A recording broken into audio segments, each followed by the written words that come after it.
है गैस राधे राधे। आज का इन्फॉर्मेशन वीडियो ये है कि हालांकि जैसे कि मामा ने शपथ ग्रहण कल कर चुके हैं, सो वैसे ही उन्होंने एक एक्शन में आ चुके हैं। सो एक्शन में क्या आ चुके हैं, जो जो गवर्नमेंट ने जिसने मंत्री सब ने ऑथ लिया है, सो जो भी उन लेकर राज्य में जीते हुए हैं उन्हें 6 महीने तक कहीं पे ट्रैवलिंग के लिए या फिर नया व्हीकल्स के लिए अलाउ नहीं करने वाले हैं, जिनको उनको भी हेड से आया हुआ है ऑर्डर। सो वो क्या है क्या नहीं, मैंने दो तो बोल दिया और एक पॉइंट है। सो लास्ट देखते रहे वीडियो। आज के लिए इन्फॉर्मेशन इतना ही, मिलते हैं कल एक न्यू अपडेट साथ में। Bye guys.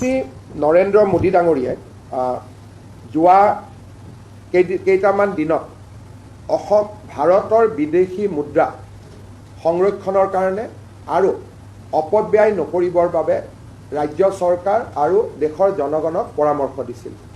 প্ৰধানমন্ত্ৰী ডাঙৰীয়াৰ পৰামৰ্শক সৰুগত কৰি আজি ৰাজ্য চৰকাৰে কেইবাটাও সিদ্ধান্ত গ্ৰহণ কৰিছে, যিকেইটা সিদ্ধান্ত মই আপোনালোকক ক'ব খুজিছোঁ। অহা 6 মাহ অসম চৰকাৰে কোনো নতুন গাড়ী মটৰ ক্ৰয় নকৰে, অৰ্থাৎ নতুন মন্ত্ৰীসকলকো অহা 6 মাহলৈকে নতুন গাড়ী দিয়া নহ'ব। আমাৰ বৰ্তমান যি পুৰণা গাড়ী আছে আমি সেই গাড়ীয়েদি আমাৰ কাম চলাব লাগিব। দ্বিতীয়তে অহা কালিৰ পৰা প্ৰযোজ্য হোৱাকৈ 6 মাহ কোনো চৰকাৰী বিষয়া নিজৰ খৰচতো বিদেশ ভ্ৰমণ নকৰিব। বহুত সময়ত মানুহে কয়, এজন অফিচাৰে কয় যে মই হলিডেত যাব কৈছোঁ থাইলেণ্ড, ছিংগাপুৰ, আৰু আমি এইটো লিবাৰেলি আমি অনুমতি দিওঁ। কিন্তু বৰ্তমান 6 মাহৰ কাৰণে এক্সেপ্ট মেডিকেল ৰিজনক বাদ দি কোনো চৰকাৰৰ মন্ত্ৰী বা বিষয়াই বা কৰ্মচাৰীয়ে বিদেশ ভ্ৰমণ কৰিব নোৱাৰিব 6 মাহৰ কাৰণে, বোথ অফিচিয়েল এণ্ড পাৰ্চনেল।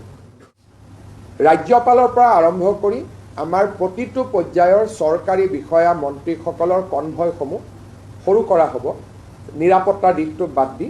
তাৰ এই গোটেই কনভয়খিনি আমি সংখ্যা হ্ৰাস কৰিবৰ কাৰণে আজি আমি সিদ্ধান্ত লৈছোঁ। মন্ত্ৰী হওক, অফিচাৰ হওক বা মুখ্যমন্ত্ৰী হওক, ৰাজ্যপাল হওক, সকলোৰে কনভয়বিলাক ডাউন চাইজ কৰা হ'ব, এটলিষ্ট ফৰ নেক্সট 6 মান্থ। যোৱা